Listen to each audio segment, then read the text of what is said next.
This is wrestling raw and humble.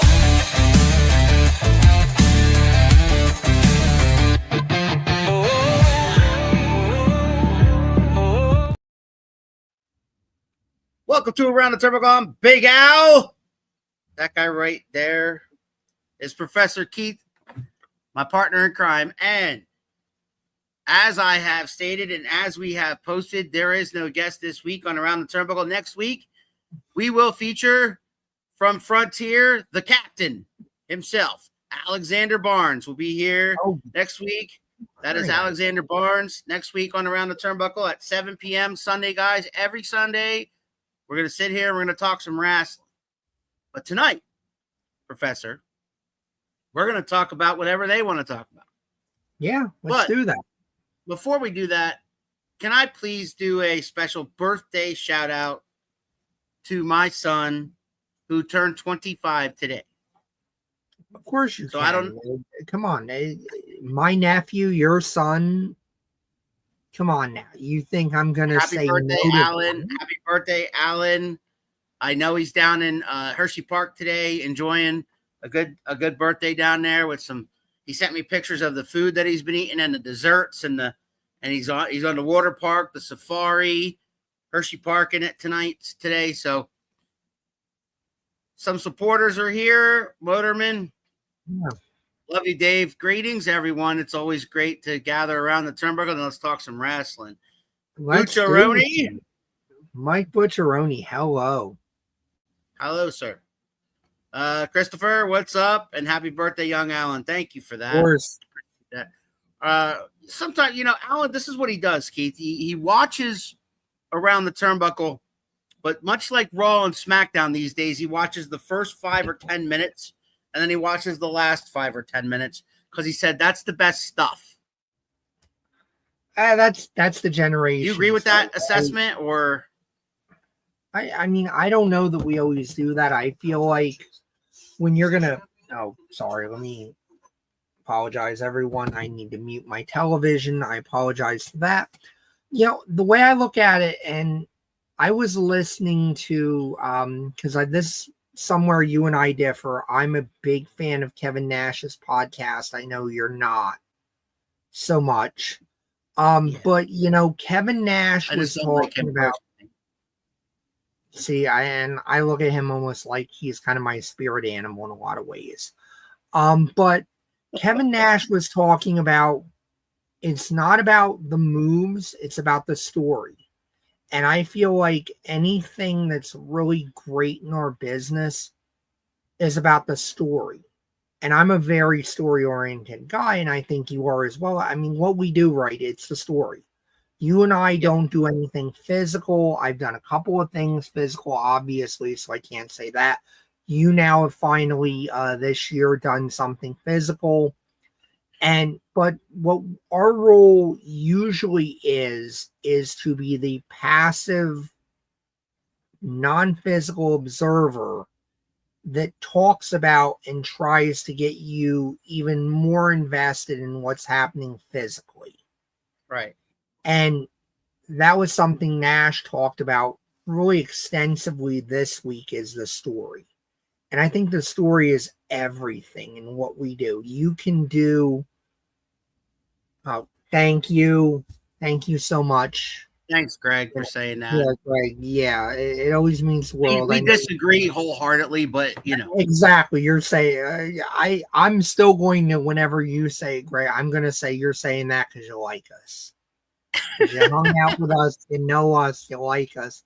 But still, I'm going to take whatever praise I can get because a lot of people will put what we do over, but the way I look at it is, if you're putting me over, it's only because I'm very good at putting other people over. We're in a servant role, and that's what a commentator always should be.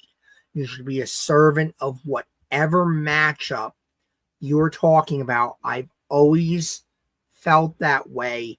It was something that honestly aggravated the hell out of me with WCW during the Monday Night Wars, where I felt like sometimes the commentators would look at a mid-level match and be like, oh, main event, NWO, whatever's going on there. like, no, focus on what you've got in front of you, because you never know if what you've got in front of you is going to be the next chapter, is going to be the next person. That's Absolutely. Yeah, he says, no, you guys are amazing. I love it. I need to hear some more of my matches with commentary. Send us a match. I mean, I'm sure, or we could do another live. We did that once, Professor, where we had Greg on and we commentaried one of his matches. Yeah, look, we want to expand the format of this show. I mean, that's what I talked to. If we can get a little behind the scenes now in public, that's what I talked to Al about tonight. We had a guest. That guest will be coming, not this week. If you're looking for the New York Drip, SWO fans watching, if you're looking for the New York Drip, Matt Vertigo, he will be here on the 20th. That is 2 weeks from today. Yep. He had a family emergency today, and he's next week. We already had Mr. Barnes, as you see at the bottom of your screen there. We already had Mr. Barnes booked. Otherwise, Matt would have been on next week. So the New York Drip, Matt Vertigo, will be here on the 20th, 2 weeks from today. We'll still have him. Speaking of SWO, they're doing a fan entrance experience on July 19th, Professor, from 4 to 5. What do you think of that? I'm very excited about that. Are you doing obviously it? We are. Are you going to do a ring entrance? No. I'm not doing a ring entrance, Al. Neither are you doing a ring entrance, because if you read the fine print, it says commentary is a part of that ring entrance. That's right. SWO is commentary. SWO has been gracious enough to call me the voice of the SWO. Sure. Which, ladies and gentlemen, the hypnosis what classes, I am is with you always is Garth. They do pay off, the hypnosis classes. So I will obviously be working for our audience at that time, as I always do. I'm the Jim of your Marlene Perkins. All right. Anyway. So I will be there. We will get that done. Love you guys. Wish I could ever make it up there where you guys live. Chris, you're up here every Thanksgiving, dude. I don't want to hear excuses. And by the way, when you get in, we've got a couple of shows in November. Let me make this announcement right here, right now, to those of you in the Phillipsburg area. I have not, or from Phillipsburg, like Chris is, I have not been to a Peaburg Easton game in 8 years. I am going this year. The reason why? Because normally I've been cooking Thanksgiving dinner and everybody comes to my house. This year we were invited somewhere else. So I don't have to cook. I just have to show up. So literally I can go to the game this year. So I'm going to the Peaburg Easton game.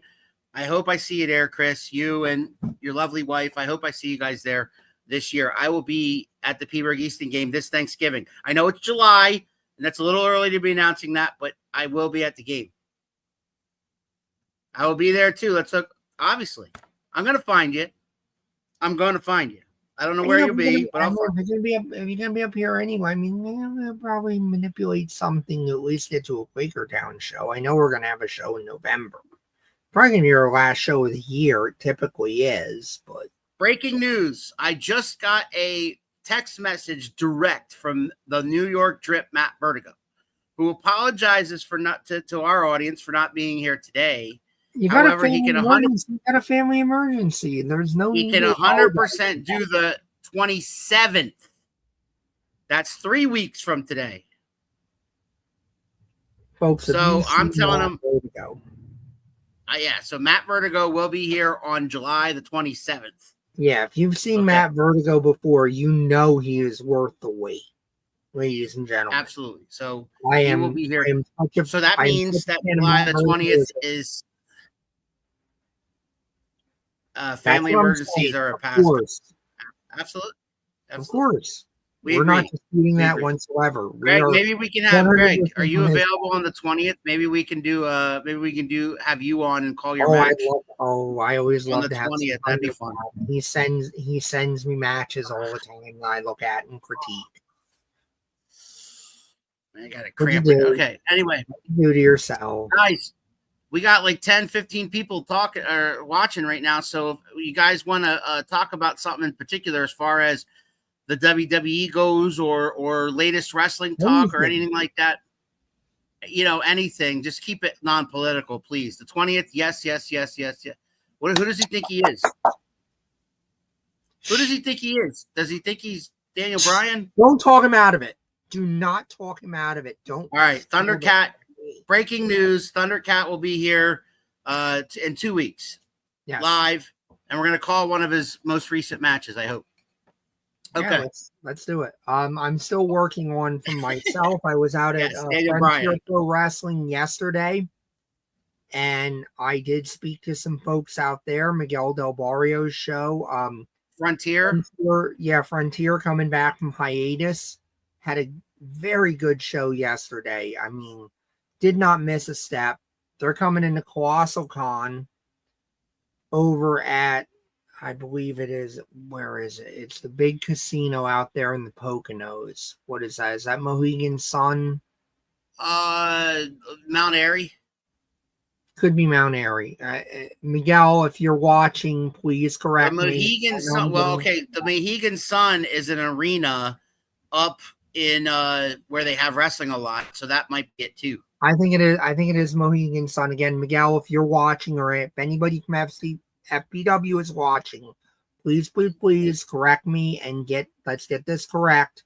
I know it's September. I know it's a little ways off, but I was very impressed with the FPW roster. I know we're working on getting at least one member of that roster beyond the captain next week. I had a good conversation with Victor Shine, and if Victor Shine wants to come on, we're going to work that out. And I'd like to definitely work with FPW more. Good set of Colossal Con is September the 4th through the 7th. There we go. So if you like anime, if you like wrestling, and you're in the area, at Kalahari. It's at Kalahari. That's what it was. Okay, I knew it was one of those big casino type deals. Kalahari. You're in the area. If you can get to the area, get yourself out there. The Poconos. Kalahari is actually like a big, it has an event center, so it has events, but it's actually a big resort with an indoor water park. So there's an indoor water park, but they have a convention center attached to it that they have events at. Yes. Get out there. Get out. Ucheroni, Professor, I'm going to Frontier September event. Looking forward to it.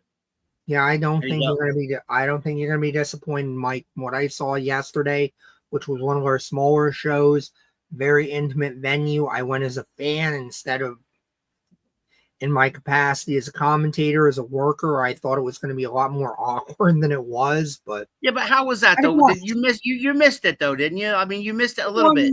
Of course I miss it. Of course I'm going to sit there and go, what could I do? Or could I talk to somebody there? Because I'm a helper.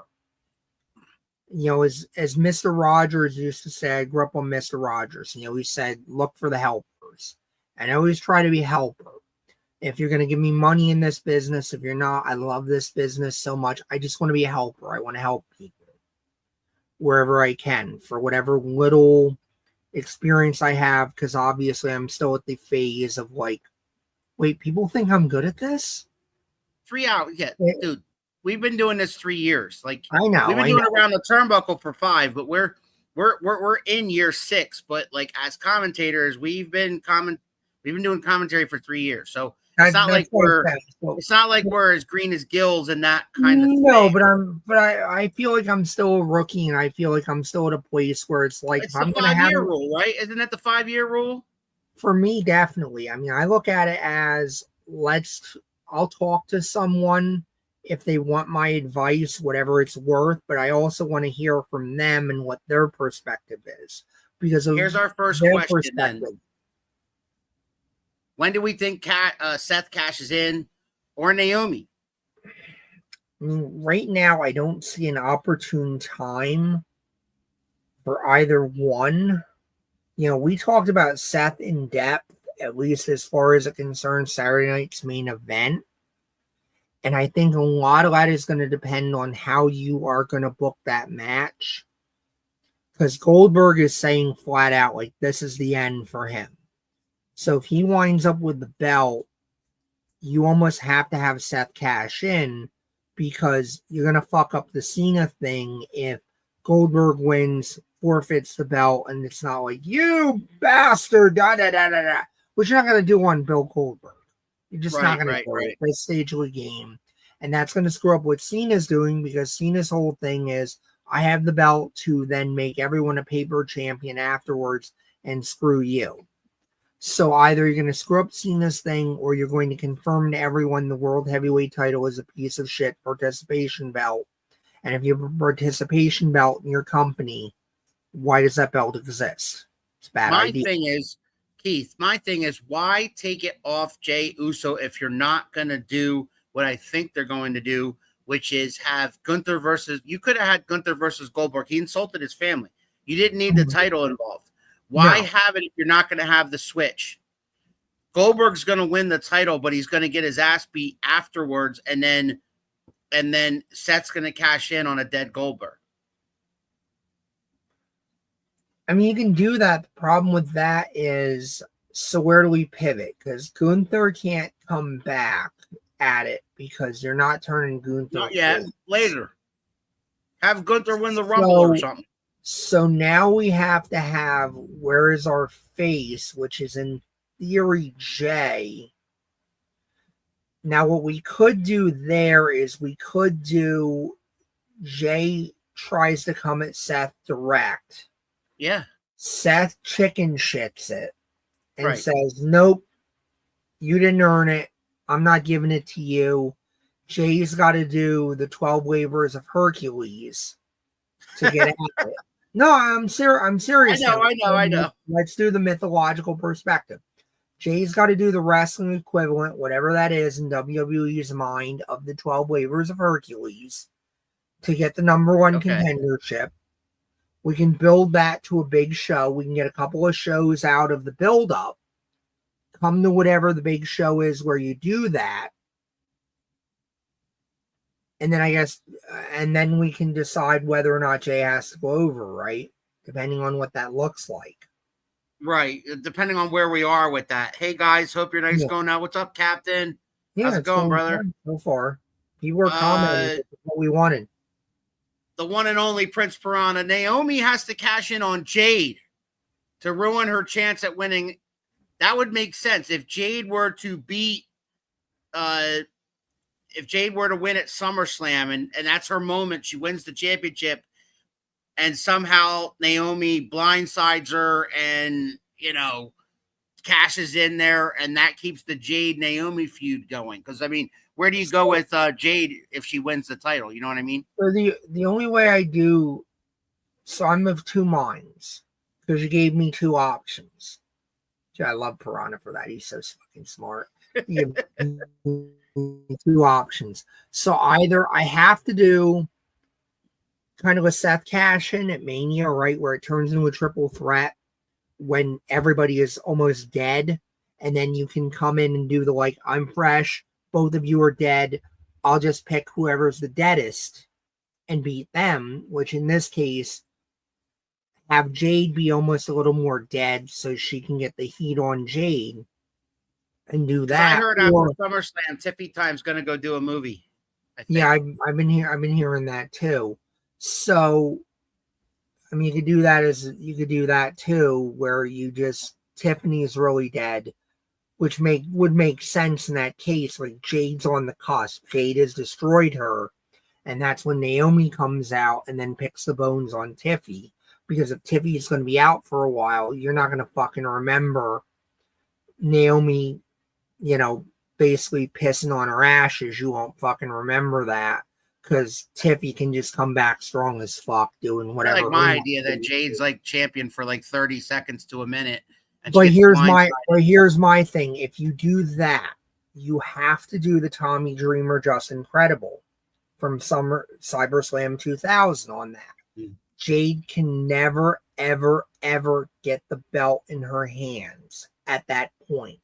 Because now you've got to create the sympathy of Jade was there, Jade was the winner, Jade was on her moment, and the moment is stolen. Yep. And Jade never got to have it, which won't work as well as no celebration. She didn't even get handed the title yet. No, you can't do it. and It Naomi it hits the ring. it won't hit the same way because Tommy had so much build up as the sad sack that never got it, never got it, never got it. And then whenever he did get it, he would get his ass kicked immediately afterwards. So it worked a little better. But we can never get if you're going to do something like that, because at the end of the day, we know Jade's a star. We know Jade is going to be a face of this division. So if you're going to screw around with Jade's first win, you've got to do it in such a way where it's like we don't get the visual of Jade with the belt. I feel like we have to delay that, and we have to create a situation where it's like Jade had it. Jade can go in the record book, but she never got the visual. She never got her picture. She never got to get her hands on it. And Naomi screwed her out of it. And now the quest is to get her hands on the belt, to get the belt, to get in the record book, but to get her hands on it, to have it, to enjoy it, to savor it. That's the story. Bucciaroni says, you guys are both historians, so I'm curious, from old school 70s era WWF, who stands out to both of you as Bruno Sammartino's top challenger? Would you say that, Professor, we might know that answer just from what we know, but as far as an opinion goes, that's before our time, right? I mean, if you're asking me to render an opinion based on watching it, being there, experiencing it, obviously I can't. I was born in 83. So I can't do that. I can tell you what I know based on... I was born in the 70s. Right, based on everything I've read, based on everything, I've been able to look up at that time, and I would say the guy that was Bruno Sammartino's top challenger in terms of the guy that Bruno finally dropped it to, that mattered the most. No, it wasn't the auctioneer, but... It wasn't the auctioneer, obviously. Al's, playing games with the comments. That wasn't me. Mark did that. I didn't. Oh, Mark put that on the screen. Mark really? put that on the screen as an answer to his question. I know he put it on the screen as an answer to his question, but you're the one that's approving these things. I thought it was funny at the time. Okay. But I would say I always go to Superstar Billy Graham. When I think of Bruno, I think of Superstar Billy Graham. Yeah. I mean, I know he had Iron Sheik. I know he had Bob Backlund. I know he had Larry Zbyszko. I know he had Killer Kowalski. I know he had at times Andre the Giant, even though that match wasn't really publicized as much. They did wrestle a few times. Mm-hmm. But his biggest rivalry that most people think of when you think of Bruno is Superstar Billy Graham. But that's... Yeah, I would go Graham because Superstar dropped, because Bruno was willing to drop it to him. And I think Graham got fucked by Vince Sr. having a vision and being the kind of guy that would not change his vision for anything. And if anybody could have, I'm saying this with all due respect to Vince Sr., Vince Sr. was the one guy at that time that could break away from the NWA, could recognize a world heavyweight champion other than Vern Gagne. But Vince Sr., I think it mattered more because A, bigger media market, and B, we're still recognizing that world champion as the world champion in 2025. So Sr. wins as the guy that could recognize the world champion outside of the NWA. If anybody merited changing that vision and changing that long-term direction that Senior favored, it was Superstar, pure and simple. Knowing all the flaws. How many guys has that guy influenced over the years, right? I mean, absolutely. I mean, we wouldn't have Hogan without him. We wouldn't have Jesse Ventura without him. I mean, he's a template. And in a lot of ways, in some way, people don't like to say this, but John Cena might not have been, because John Cena was that superhero guy, goody-goody, Hulk Hogan type character because he, high-fiving the kids and everybody's wearing his T-shirt and, stands for doing the right thing. Yeah, when I say a template, I don't mean people just shamelessly copied him and didn't add anything. I'm talking about somebody that changed the way the business works, and then other people looked at his stuff and said, let me add what I can add to it. Because when we go all the way back, before Superstar Billy Graham, we can't have Superstar Billy Graham without Gorgeous George Wagner. And Gorgeous George does not get enough credit. And folks, go on Tubi. Tubi is a free streaming service. You can watch Golden Age Wrestling on that. I have watched Gorgeous George matches on that. And I got to tell you, Gorgeous George holds up because Gorgeous George is one of the first showmen. He's the template for what we do in the modern era, where it was more about the show. Yeah, and he influenced Flair, Macho Man. Oh, everybody that is a flamboyant heel. Like, remember Macho Man had that girl that he was with? He called he called her Gorgeous George. Well, I mean, he bought the rights. He bought the rights to a name. I'm just saying, there's a reason why it was an homage to that Gorgeous George. Mach had it before that, because you look at George, look at Gorgeous George. It was robes. It was a presentation. He would have his hair done. He had the valet with him. He had the butler with him. Muhammad Ali. Yeah. And where do we get, and where does Ali say his persona came from? 3 guesses, and the first 2 don't count, Al. Come on now, I'm gonna put you on the spot, Al. Where did it come from? What, Muhammad Ali?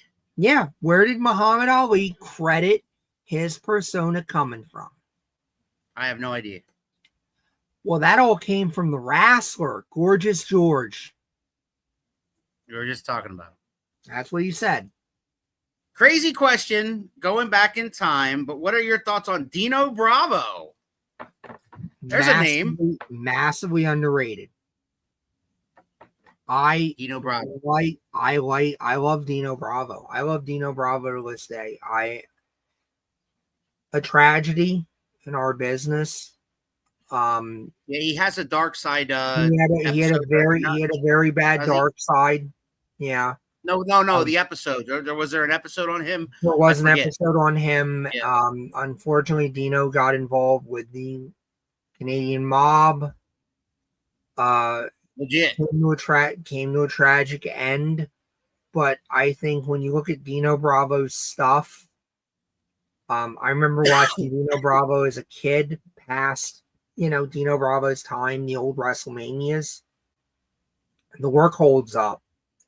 Dino Bravo work with anybody. Yeah, Dino Bravo was one of those guys where this kind of a tragedy of WWE in the 80s to some degree is that you had so many guys that were headliners in the territories elsewhere. There were just guys that by process of elimination in what Vince Jr. was looking for, there were going to be guys who were just going to be either a solid hand or a solid mid-carder. And Dino fell into that. But I think Dino Bravo... He could challenge for the Intercontinental title. He could challenge. I think he could have challenged for the world title. I think but he never did, though. He never went up against Hogan. Junior didn't. I think, no. I bet if I looked hard enough, I bet you there's somewhere where he challenged Hogan. I don't one-on-one for the championship. I don't know if there was any one-on-one for the championships. I'm gonna look that. Look that up. Because Hogan, he worked with whoever he wanted to work with. Yeah, Dino to me was just like Dino was always with. When I started watching wrestling in the mid '80s, Dino was just kind of floating around. They weren't sure what they're going to do with him. They just called him the Canadian Strongman, Dino Bravo. He had a manager called Frenchie Martin. Yep. Who came down with the Florida Lee flag and all that stuff. He came down to the French national anthem. And Vince would call him Canadian Strongman Dino Bravo. Then he joined forces with the Earthquake and Jimmy Hart, and he kind of become part of Jimmy Hart's stable there for a while. And he was always. I think he was a Heenan family member one. What I remember most, what a lot of fans remember most about him, was when he tried to break the bench. Remember when he tried to break the bench pressing record with Jesse the Body Ventura as the spotter? Yeah, and he couldn't do it, and so Jesse grabbed the bar and helped him pull it up, and he claimed that Jesse said, "I only put 2 pounds of pressure on the bar," so he still did 510. So whatever it was, 610, whatever it was. Okay, but so it was funny. So I did look this up. So most of what we got was he teamed up with Earthquake to feud with Hogan and Tugboat. Sure. Often interfering in their matches. 715. That was the record. 715 pounds was what he tried to bench.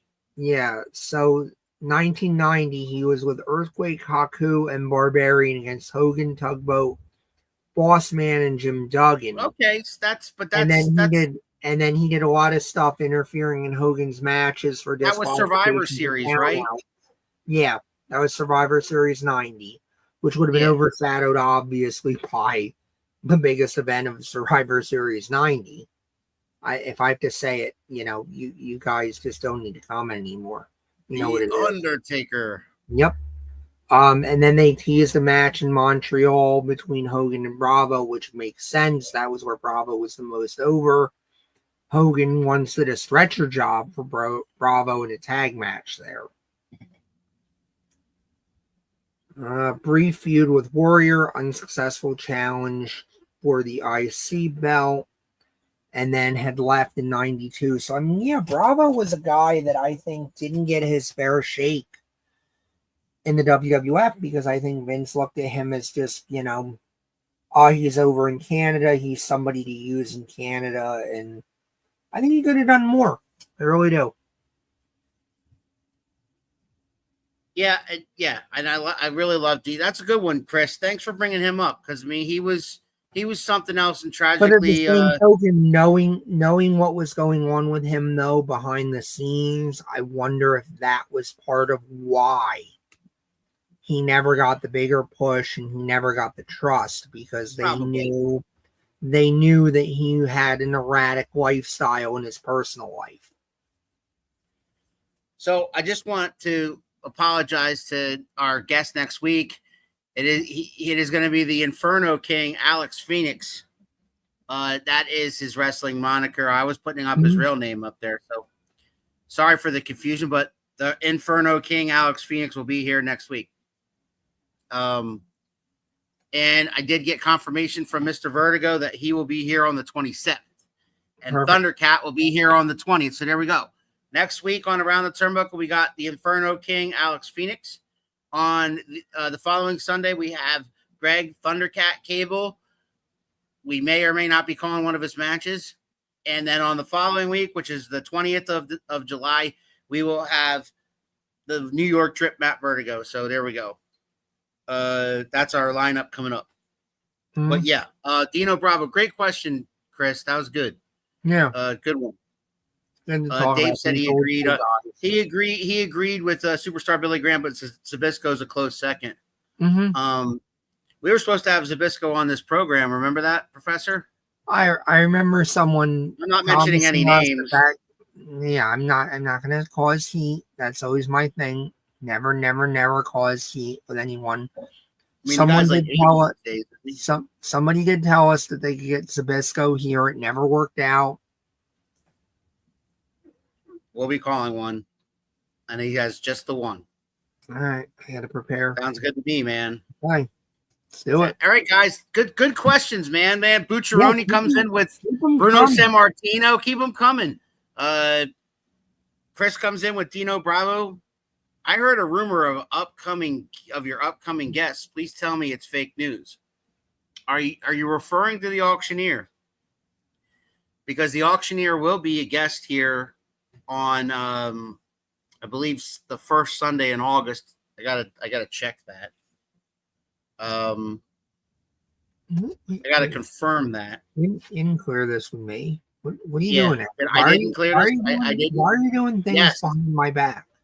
Sunday, August the 3rd, the auctioneer will be here in full auctioneer and in all his glory. And you and I will be at that event that he is covering called Male Violence, I believe it's called. Yes, that is the plan. We do not have a conflict. It is a mostly, Professor, I hear, did you see the card? It's mostly females. I mean, 90% of the matches are females, like almost like Evolution coming up. Almost, but not quite. And I mean, look, which is next week, by the way.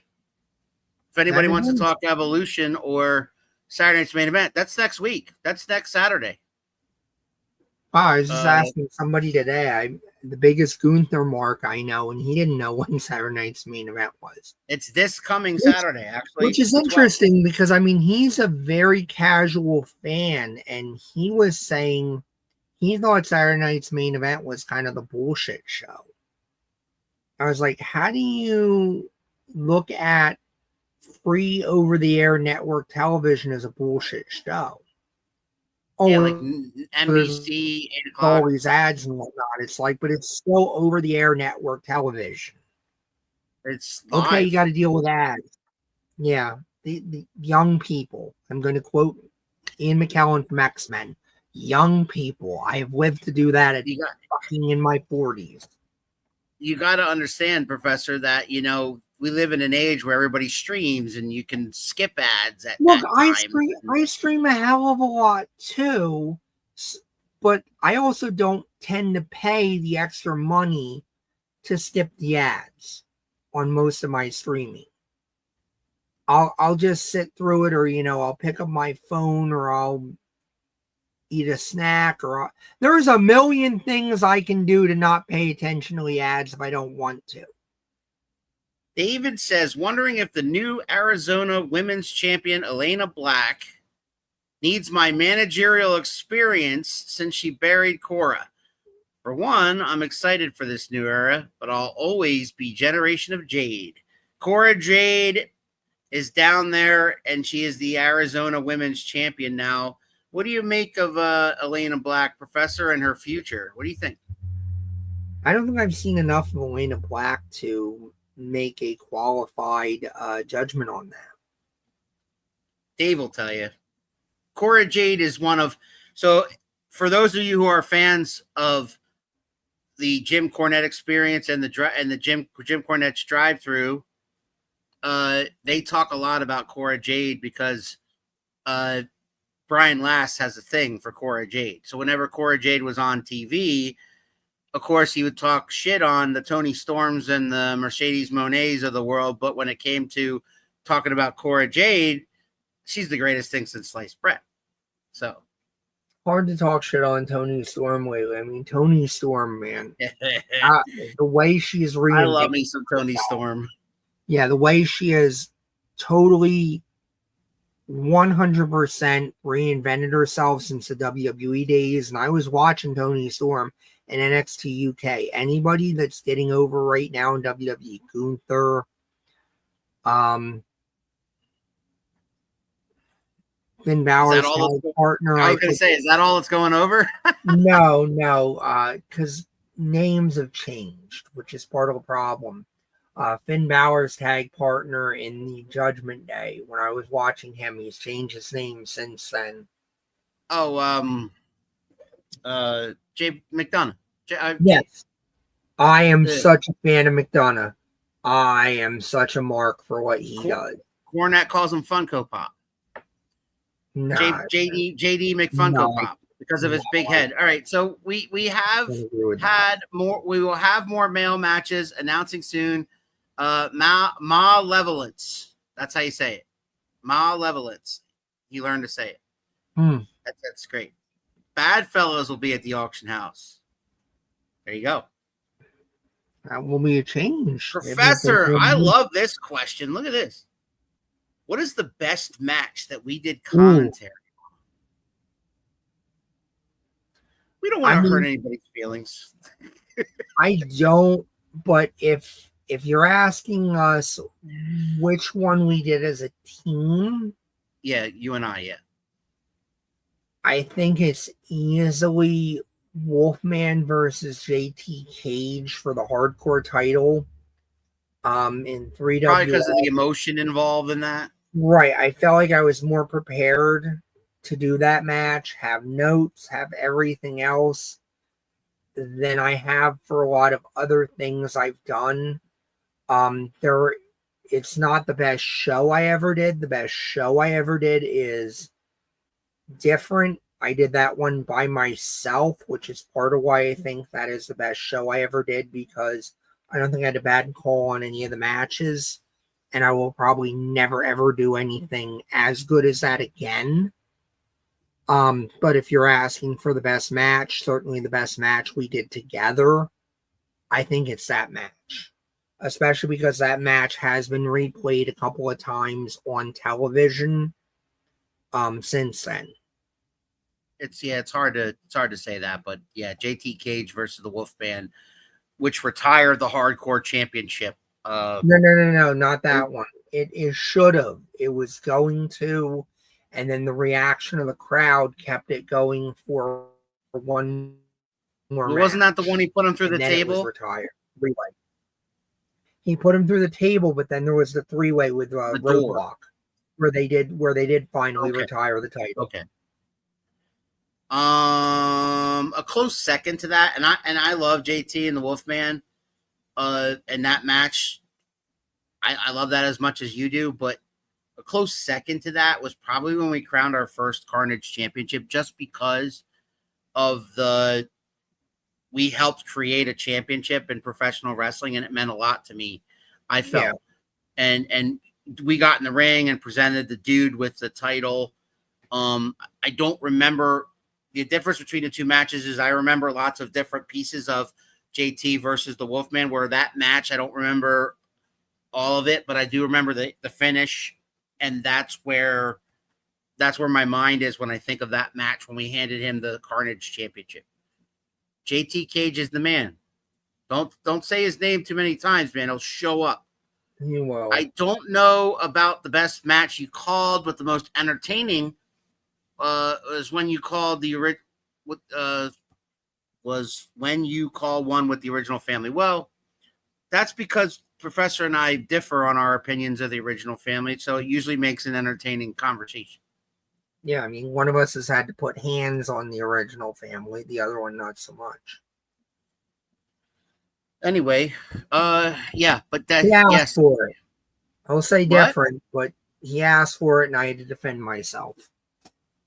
The same. Yeah, you slapped JT Cage across the face. I myself have never put my hands on a wrestler, nor do I plan on doing that anytime soon. I mean, the last time you were involved with a wrestler, it didn't go so well for you. In my defense, I was attacked from behind. You were, and he was wrong for doing it. And you know, I've had assurances from management that will hopefully never ever happen again.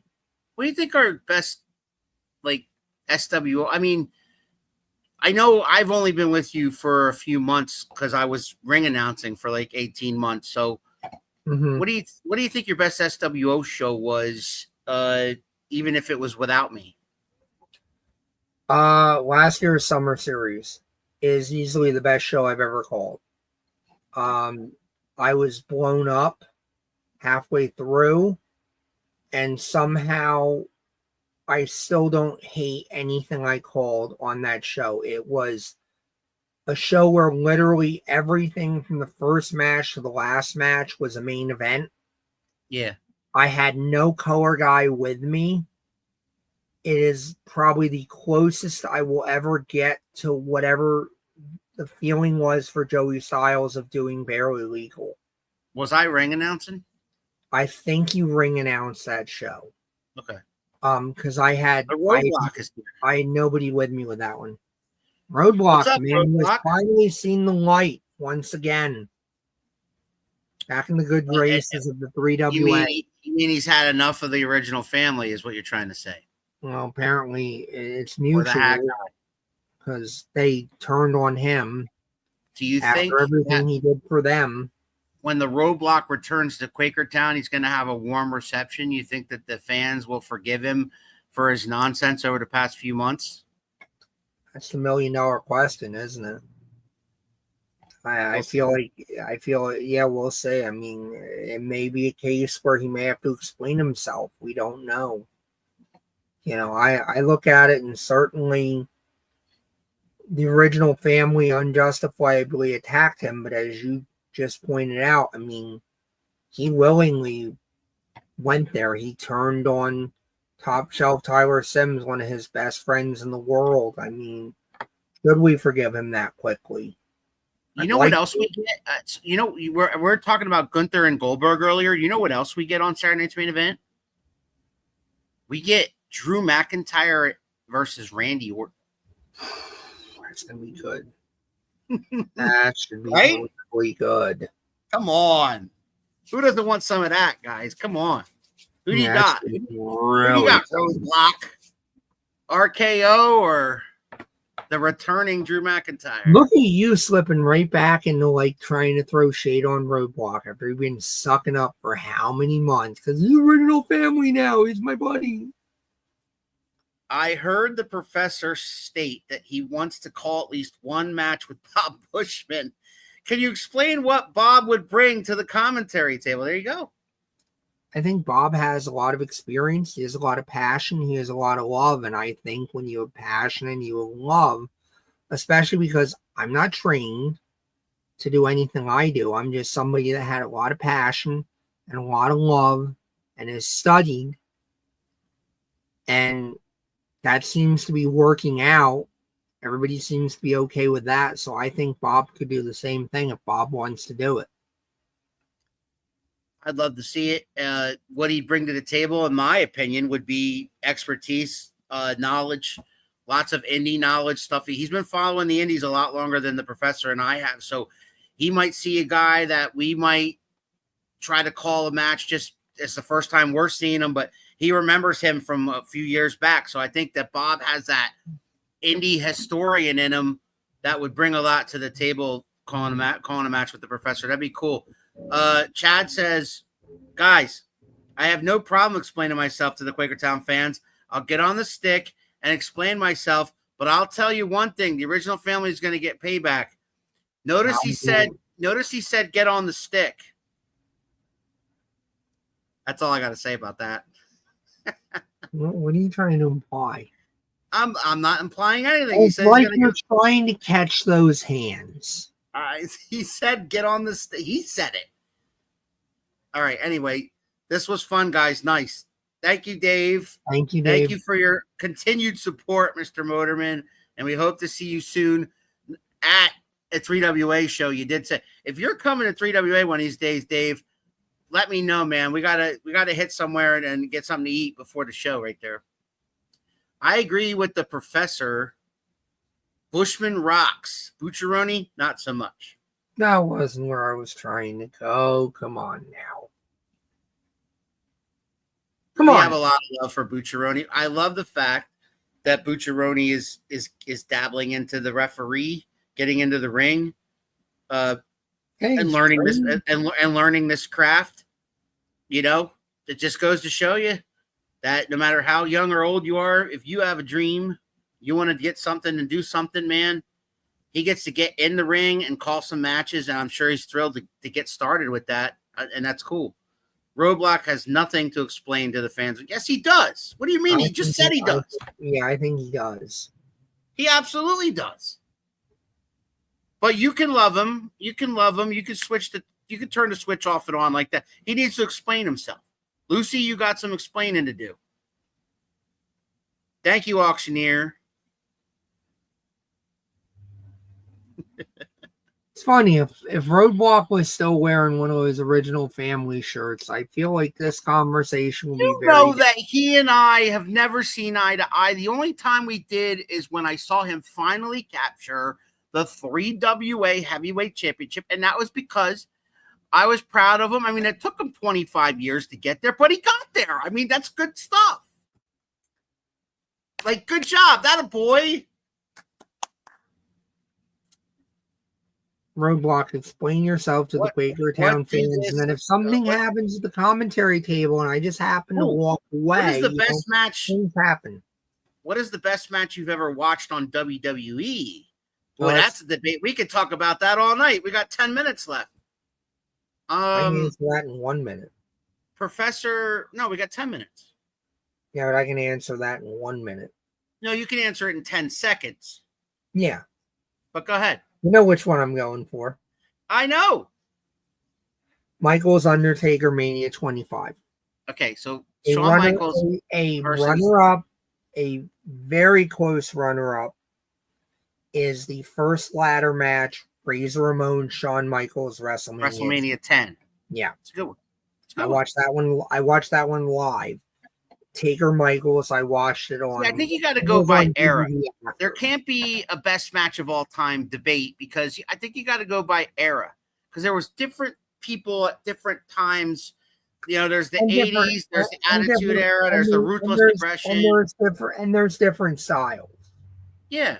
What would make a great match, in 1980 would not be the same as a great match now, would not be the same as a great match in, say, 1920. Right. So there you go. But to me, I always go back to Macho versus Ricky Steamboat WrestleMania 3. But a close second to that is Stone Cold Steve Austin versus Bret at Mania 13. Yeah, I mean, that was great. And, and this is my thing over and over again. What is the common denominator in all the matches we just listed? What is the underlying common denominator? I don't know. Storytelling. They told a story. Before the match and during. Yeah, you could understand even if you didn't know the beforehand story, because when I first watched Savage Steamboat, they didn't have all the video packages and stuff they had now. They didn't tell you all the history. Yes. What had gone on before that. Those guys had to tell you the story of what they were doing in the ring in that moment at that time. And you could understand the story and you could understand what they were going for just watching it. Same thing with Michaels Taker. Same thing with Shawn and Razor. Now with Shawn and Razor, I had the advantage of that was when I first came. Hey Andy, that was when I first came into starting to watch on a consistent basis. So I had watched from the moment that Shawn was stripped of the title, Razor wins the tournament, and then wins the last match against Martel as the interim champion. Shawn comes back saying, "I'm the real champion." Everything. Great story. Holy shit. Then you had a ladder match, the first televised WWE ladder match televised. Because everybody argues they've had ladder matches before that. Televised. It was a you had Diesel Diesel had just came in. Kevin Nash had just came in as his bodyguard. He gets tossed out. It's Madison Square Garden. It's that crowd. Okay. And it's Mania 10. And, we didn't know what to expect as fans. WWE fans that guys that like me have been watching, I started watching right in 1983, 84, right before Mania when Hulkamania started. But then WrestleMania started up. Once we got to 5, that's where my man, the Macho Man, lost to Hulk Hogan. I'm like, okay, now what? You had Mania 6, you had Hogan and the Warrior. So they were trying to put the Warrior as the new guy. And then 7, we realized that wasn't a thing. 8, we realized Hulk Hogan's leaving. 9 was a fiasco outside Caesar's Palace. By the way, on Netflix, there's a documentary about that. You guys got to see that. It's called Becoming a Spectacle about WrestleMania 9. Check that out. And so you get to 10, and then we get back to wrestling. There was a lot of different stories for a lot of different matches. Owen Hart versus Bret was the first match. Okay? We knew that Bret had to wrestle in the last match. He was going to wrestle Yokozuna. I really should have put that over as an honorable mention because that's an honorable mention for one of the best matches I've ever seen. Oh my God. Bret versus, it doesn't get enough credit But anytime Brett versus Owen was amazing. But that first time when he first turned on him, nothing fucking compares to that. Yeah, nothing. And he beat him to the shock of everybody, even the shock of like the King. And I mean, I know that they knew he was going to win. But yeah, if you want to go, if you're somebody that aspires to do this in the ring, go watch that match when you want to learn you guys, about great show. Love you too, brother. Storytelling. Yeah, love you too, Chris. You're here Matt every Riddle week. is coming to Red Lion. I had not heard that. I have not heard that either. But again, if you're in the business and you're watching this and you want to look at a match for storytelling, Brett Owen Mania 10, it should be on your list. It should not be the only thing you watch, obviously. You should watch so much stuff. I always say watch Ricky Morton, watch Arn Anderson, watch the Carpenters, watch the guys that are, the people that Jim Cornette said to Jim Hurd about. It's all on Peacock, guys. Yeah. Or YouTube or Tubi or wherever you can get it. Get it done. Watch it, because you know what? You're just cheating yourself if you don't go back and do this research. I do research all the time for commentary. I've gone back and watched guys from the 50s. Like I said, I watch Gorgeous George matches, but I'm not just watching Gorgeous George. If there's commentary on it, I'm listening to the commentator and I'm trying to get things that they're doing that still resonates to me now, or that I don't hear commentators do anymore now, that I can say, oh, nobody's doing that anymore, but it works and it sounds good. I'm going to steal that and I'm going to do it myself, because maybe then it looks like I'm a genius and nobody knows, but oh fuck, I just told on myself now. Damn it. Al, you need to stop me when I do these things. I'm not going to stop you, because people often ask me, "What are you a professor of?" And I have no answer for that. If you give me if you give me the default answer, then I can give them an answer when they ask me that question. I'm like, go ask him. Well, I mean, it started with, I just stole it from what people used to say about Casey Stengel back in the day, because Casey Stengel is one of those.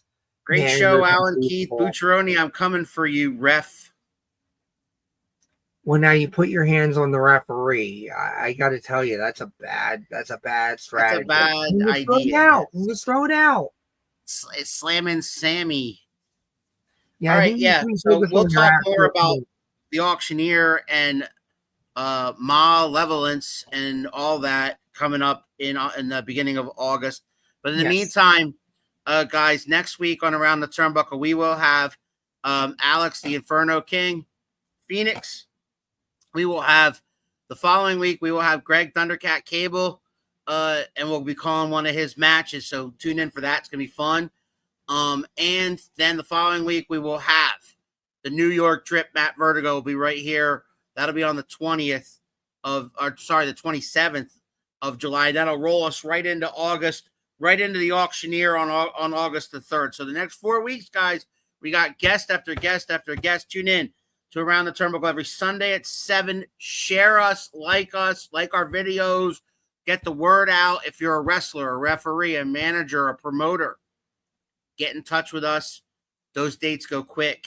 I mean, boom, in the past 24 hours, we just booked the next 4 weeks. It's crazy. Yeah. And so when those open up, man, you guys, if we wind up with a situation like this again, tune in, guys, because use this platform.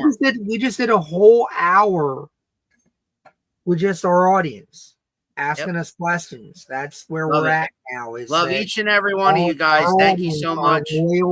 Our loyal, wonderful audience.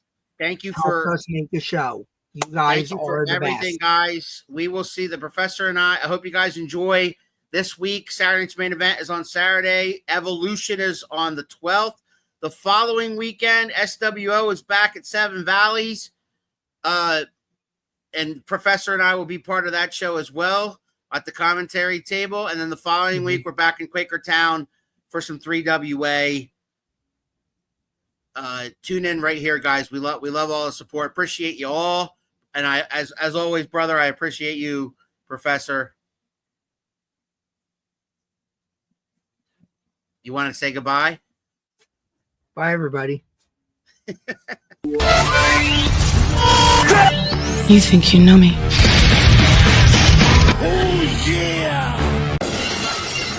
If you smell